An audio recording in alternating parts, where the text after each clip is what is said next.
एक लड़का अपनी पत्नी को तब माफ कर देता है जब उसकी पत्नी किसी और के साथ संबंध बनाती है, और जब अंत में उसकी पत्नी किसी की हत्या कर देती है, फिर भी वो अपनी पत्नी को बचाने के लिए अपने जिस्म से अपने हाथ को काट कर अलग फेंक देता है। वो ये सब इसलिए करता है क्योंकि वो अपनी पत्नी से बेइंतहा मोहब्बत करता है। ये कहानी शुरू होती है ऋषभ नाम के एक लड़के से जो बेहद शरीफ है। आज तक उसकी कोई गर्लफ्रेंड रही नहीं है। शादी की अब उम्र हो चली है तो उसके घर वाले उसे रानी नाम की लड़की से मिलवाते हैं। रानी एकदम उसके उलट व्यक्तित्व की है। उसके पास्ट में कुछ बॉयफ्रेंड्स रह चुके हैं जिनमें से किसी ने उससे शादी नहीं की और उसे अरेंज मैरिज करने के लिए मजबूर होना पड़ा। किताबें पढ़ने में वो दिलचस्पी रखती है, खासकर वो दिनेश पंडित की किताबें ज्यादा पढ़ती है। क्राइम पे आधारित दिनेश पंडित की कहानियां उसे रोमांचित करती हैं और आजकल वो पंडित की कसौली का कहर नामक कहानी पढ़ रही है। पहली नजर में ही ऋषभ को रानी से प्यार हो जाता है। रिश्ता पक्का होता है और ऋषभ अपने हाथ पे रानी का नाम गुदवा लेता है। शादी के बाद की पहली रात यूं ही गुजर जाती है। कुछ होता नहीं है क्योंकि ऋषभ इतना शरीफ है कि वो रानी के पास जाने में नर्वस हो जाता है। एक दिन आखिरकार जब वो दोनों एक साथ सोते हैं तो चीजें उम्मीदों के मुताबिक नहीं हो पाती। अगली सुबह रानी बीती रात की सारी बात अपनी मौसी और माँ को बताती है। वो कहती है कि ऋषभ से कुछ हो नहीं पाया। ये सारी बातें ऋषभ सुन रहा था। वो रानी से खफा हो जाता है। भला कोई इतनी प्राइवेट बातें अपने घर वालों को कैसे बता सकता है। ऋषभ रानी से पूछता है कि उसे कैसा लड़का चाहिए था, तो वो कहती है कि उसे ऐसा लड़का चाहिए था जिसके अंदर कॉन्फिडेंस हो, जिसका ह्यूमर अच्छा हो और जिसका ड्रेसिंग सेंस अच्छा हो। ऐसी वो 2-3 चीजें और बताती है। वो कहता है कि उसके अंदर इतनी सारी खूबियां नहीं है। फिर रानी कहती है कि कम से कम तुम्हारे अंदर इनमें से 2 खूबियां तो होनी ही चाहिए थी। इसके बाद से इनका रिश्ता और खराब होता चला जाता है। रानी को ना तो खाना बनाना आता है और ना ही वो घर के कुछ काम करती है। वो तो बस दिनेश पंडित की कहानियों में खोई रहती है। एक दिन ऋषभ के घर पर उसकी मौसी का लड़का आता है। इसका नाम नील है। ये रिवर राफ्टिंग करवाता है। दिखने में अच्छा है और शरीर को इसने जिम जाकर सुडौल बनाया है। कॉन्फिडेंस भी कूट कूट के भरा है। यही तो सारी चीजें थीं जो रानी को किसी लड़के में चाहिए थी। नील रानी से फ्लर्ट करता है और रानी कुछ ही वक्त में उसकी तरफ आकर्षित हो जाती है और फिर एक दिन वो नील के साथ संबंध बना लेती है। वो नील से कहती है कि वो उसे प्यार करने लगी है और वो एक दिन ऋषभ को सब कुछ बता देगी और फिर वो नील के साथ हमेशा के लिए रहेगी। नील को खाने का बड़ा शौक है, तो रानी जिसे खाना बनाना आता नहीं था वो नील के लिए खाना बनाने लगी थी। ये सब देखकर ऋषभ को लगता है कि शायद ये सब करके रानी उसे मनाना चाहती है, लेकिन बेचारे ऋषभ को तो भनक भी नहीं थी कि उसके पीठ पीछे क्या कहानी चल रही है। एक दिन नील मटन खाने की इच्छा जाहिर करता है। रानी ने आज तक नॉनवेज खाया नहीं था, लेकिन वो नील के लिए मटन खरीदने जाती है। ऋषभ की माँ उसे घर पे मटन बनाने से मना करती है। फिर ऋषभ घर पे दूसरा किचन साफ करता है और वहां पे रानी को मटन बनाने को कहता है। इस किचन में एक छोटा सा फ्रिज है जिसमें रानी मटन का एक लेग पीस रखती है। मटन बनके तैयार था। तभी रानी को पता चलता है कि नील बिना बताए वहां से चला गया है। वो समझ जाती है कि नील एक धोखेबाज इंसान था जिसे सिर्फ उसके जिस्म से मतलब था।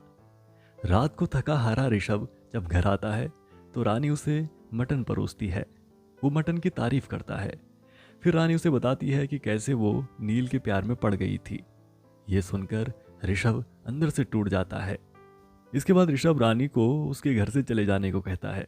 रानी जब घर के बाहर अपना सारा सामान लेकर रिक्शे का इंतजार कर रही थी तो कुछ गली के मनचले लड़के उसे अश्लील बातें बोलकर परेशान करते हैं। ये सब देखकर वहां ऋषभ आता है और रानी को घर के अंदर जाने को कहता है। रानी को समझ आता है कि इतना सब कुछ हो जाने के बाद भी ऋषभ उसकी चिंता करता है। वो ऋषभ से कहती है कि वो कहीं नहीं जाएगी और हमेशा ऋषभ के ही साथ रहेगी। इसके बाद से ऋषभ उसे आए दिन कुछ ना कुछ दर्द देता रहता है।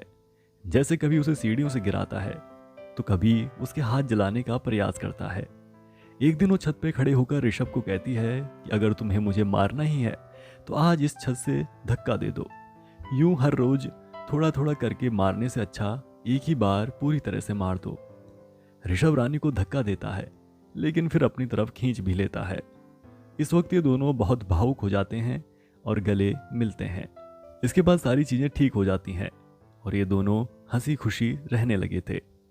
एक दिन ऋषभ के मम्मी पापा किसी रिश्तेदार के घर पे कुछ दिनों के लिए जाते हैं। उसी दिन ऋषभ के घर पे उसके कुछ दोस्त खाने पे आने वाले थे। रानी ऋषभ को खाने के सामान की एक लिस्ट भेजती है और ऋषभ काम पे निकल जाता है।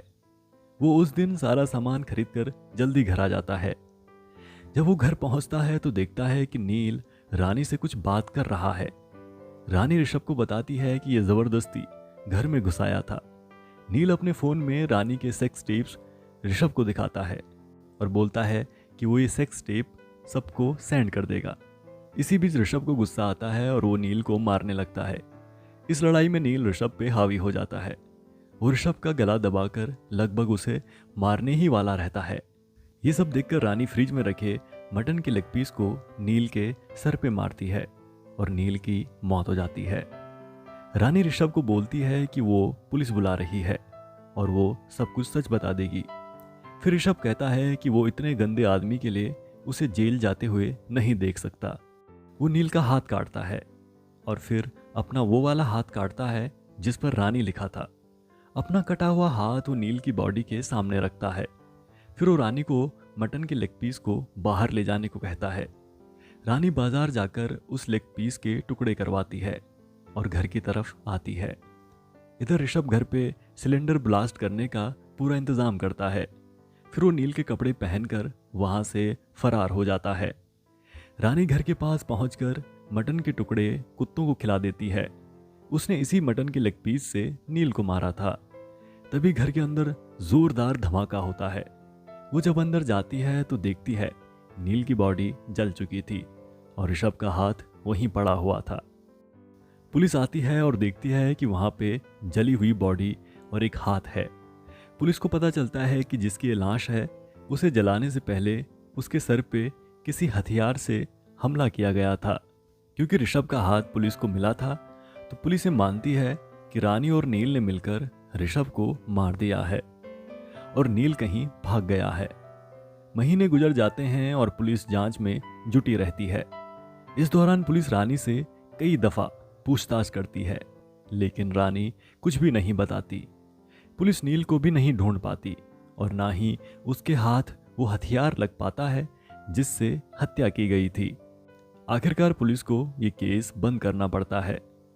अंत में देखने को मिलता है कि रानी ऋषभ से मिल रही है और दोनों खुशी खुशी आगे की तरफ बढ़ रहे हैं। दिनेश पंडित की कहानी कसौली का कहर का अंत भी बिल्कुल ऐसे ही हुआ था जैसे रानी और ऋषभ की कहानी का हुआ था और रानी ने दिनेश पंडित की ये पूरी किताब पढ़ी हुई थी। इसी के साथ ही कहानी यहीं पे खत्म हो जाती है। दोस्तों, अगर आपको हमारी ये वीडियो पसंद आई हो तो आप वीडियो को लाइक कर सकते हैं। साथ ही आप हमारे चैनल को भी सब्सक्राइब कर सकते हैं। आपका ये वीडियो देखने के लिए बहुत बहुत धन्यवाद।